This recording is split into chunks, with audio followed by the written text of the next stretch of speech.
सभापति को सादर प्रणाम करता हूं और आप सभी भाइयों को भी मैं प्रणाम करता हूं। आपने इतने उत्साह के साथ हमारा स्वागत किया। मैं बहराइच जिले के एक छोटे से गांव का गरीब ब्राह्मण परिवार का लड़का हूं। मैं बहराइच जिले के एक छोटे से गांव का गरीब ब्राह्मण परिवार का लड़का हूं और समाज के लिए जितना हो पाता है मैं अपनी क्षमता से ज्यादा करने का प्रयास करता हूं। मैं अपनी क्षमता से ज्यादा करने का प्रयास करता हूं। दिन रात एक कर दिया हूं। मैं अपना कैरियर और अपनी जिंदगी सब कुछ दांव पर लगा दिया सिर्फ समाज के लिए, और जितना भी हो पा रहा है कर रहा हूं और जितना भी हो पाएगा आगे भी करूंगा मैं समाज के लिए। देखिए, यहाँ पर उपस्थित जितने भी मेरे भाई हैं, मैं कहना चाहता हूं कि आप सभी लोग कुछ देर के लिए अपना ध्यान केंद्रित करिए इधर, क्योंकि हम भी महत्वपूर्ण समय निकाल कर आए हैं और आप भी अपना महत्वपूर्ण समय निकाल कर आए हैं। बहुत कम समय मिलता है ऐसा कि हम लोग एक साथ कहीं होते हैं और अपनी बातों को एक दूसरे तक शेयर करते हैं। अभी हमारे बड़े भाई तुलसी जी बहुत सारी बात बताए और यहाँ के युवाओं के बारे में बहुत सारी प्रशंसा की। ये सही है, ऊर्जा कभी नष्ट नहीं होती, बस उसका दिशा सही और गलत हो सकता है। -37 डिग्री तापमान में एक आतंकवादी प्रशिक्षण ग्रहण करता है और -37 डिग्री तापमान में एक सैनिक प्रशिक्षण ग्रहण करता है, लेकिन आतंकवादी का उद्देश्य होता है मानवता का विनाश और सैनिक का उद्देश्य होता है मानवता की रक्षा। तो ऊर्जा को उन्होंने गलत दिशा में लगाया और ऊर्जा को हमारे देश के सैनिकों ने सही दिशा में लगाया। तो यह मायने रखता है कि हम ऊर्जा को किस दिशा में लेकर के जा रहे हैं।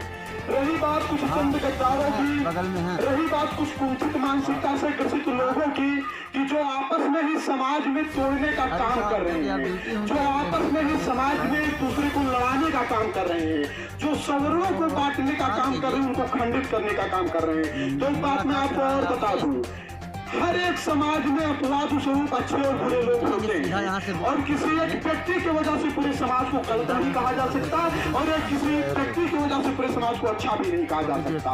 कोई एक व्यक्ति पूरे समाज का प्रतिनिधित्व करता नहीं हो सकता।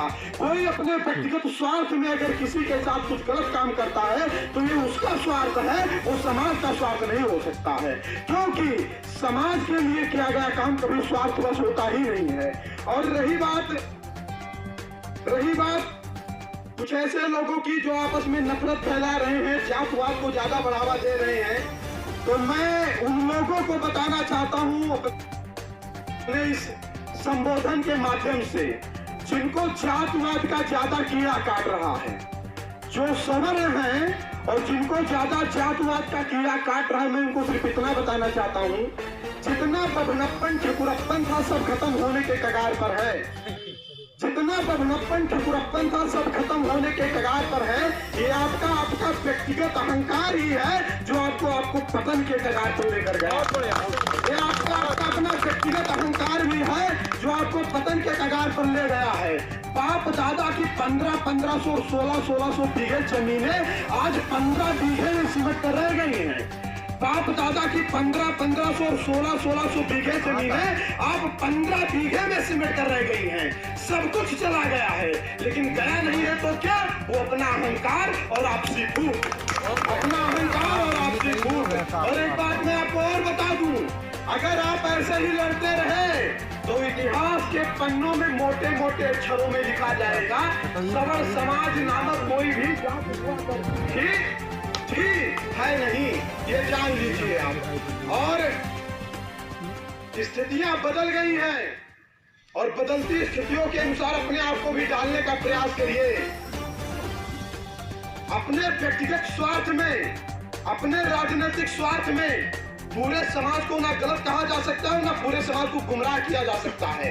अगर एक सर्वेश पांडे के मरने से 41 करोड़ सवर्ण बचते हैं तो मैं मर जाना उसे समझूंगा। अगर एक सर्वेश पांडे के मरने से 41 करोड़ सवर्ण बचते हैं तो मैं मर जाना उचित समझूंगा। ये ब्राह्मणवाद और ठाकुरवाद की जो बनियावाद और भूमिहारवाद की राजनीति कर रहे हैं, इनके राजनीति का कारण मात्र 1, 2, 3, 4 विधानसभा सीटें और लोकसभा सीटें होंगी। इनका मुख्य उद्देश्य 1, 2 विधानसभा सीटें, लोकसभा सीटें होंगी, लेकिन मैं सर्वेश पांडे किसी के 1 विधानसभा सीट और 2 विधानसभा सीट के जीतने के चक्कर में आने वाली नस्लों को बर्बाद नहीं होने दूंगा। आने वाली नस्लों को बर्बाद माना कि आप शेर हैं और आप कह रहे हैं कि आपका कोई कुछ नहीं कर पाएगा, लेकिन याद रखिए शेर को भी जब 100 सियार घेर लेते हैं तो शेर को भी घबरा जाना पड़ता है। तो शेर है तो शेर में भी एकता बना कर रखिए अगर अपने अस्तित्व को बचाना आप चाहते हैं तो। और बाप दादा के इतिहास पर कब तक डींगे हाँकते रहेंगे हम? बाप दादा की वीरता पर कब तक हम अपनी कायरता छुपाते रहेंगे? कोई बात हुई बस हम परशुराम के वंशज हैं, ये कर लेंगे। कोई बात हुई बस हम महाराणा प्रताप के वंशज हैं, हम ये कर लेंगे। बताते हैं आप अगर असली परशुराम के वंशज हो तो 1000 कमेंट में परशुराम लिखो तो जानेंगे आप असली परशुराम के वंशज हो। आप कहते हैं असली आप राजपूत हो तो 1000 से महाराणा प्रताप लिखो। अरे इससे जाहिर होगा कि हम असली है कि नकली है। अरे परशुराम को फील करो, परशुराम को फील करो, परशुराम बनो, महाराणा प्रताप बनो, चाणक्य बनो, राणा सांगा बनो, पुष्यमित्र शुंग बनो, बाजीराव बल्लाल बनो। बनने से काम होगा, कहने से काम नहीं होगा। और ये समाज की सच्चाई है, यह समाज कहने में बहुत आगे है। परपंच करने की बात कह दीजिए तो होटल पर बैठेंगे, पान की दुकान पर बैठेंगे और वहीं से प्रधान से लेकर प्रधानमंत्री बनाएंगे और बिगाड़ेंगे। वहीं से लेकर के ये प्रधान से लेकर प्रधानमंत्री बनाएंगे और बिगाड़ेंगे। और ये बात करेंगे कि मैं ये कर दूंगा, वो कर दूंगा। और इनके घर में जो हसुआ होता है सब्जी काटने वाला, उससे अगर आप आलू छीलने लग जाओ ना तो उसमें धारा नहीं है कि आलू छील जाए। सही कह रहा हूँ, कह रहा हूँ। लेकिन सच्चाई थोड़ा कड़वी होती है, लेकिन सही है। सच्चाई कड़वी है लेकिन सही है, और सही को आप झुठला नहीं सकते, सही को आप झुठला नहीं सकते हैं। आज ना मैं कोई भावी विधायक हूँ और ना मैं कोई भावी सांसद हूँ और ना मैं कोई पूर्व विधायक हूँ और ना पूर्व सांसद हूँ, फिर भी मेरे समाज के कम से कम सैकड़ों युवा, हजारों युवा यहाँ मेरे स्वागत के लिए कम से कम 10 गाड़ियों के साथ, 50 मोटरसाइकिल के साथ खड़े हैं। तो क्यों? क्योंकि ये युवा बदलाव चाहते हैं, ये युवा बदलाव चाहते हैं। ये युवा उस जिंदाबाद और मुर्दाबाद की राजनीति से थक चुके हैं कि आज फलाने भैया का जिंदाबाद कर लो, कल धमाके भैया का जिंदाबाद कर लो। अरे जब मेरा समाज ही नहीं रहेगा तो फिर जिंदाबाद और मुर्दाबाद कहाँ रहेगा? रहेगा क्या?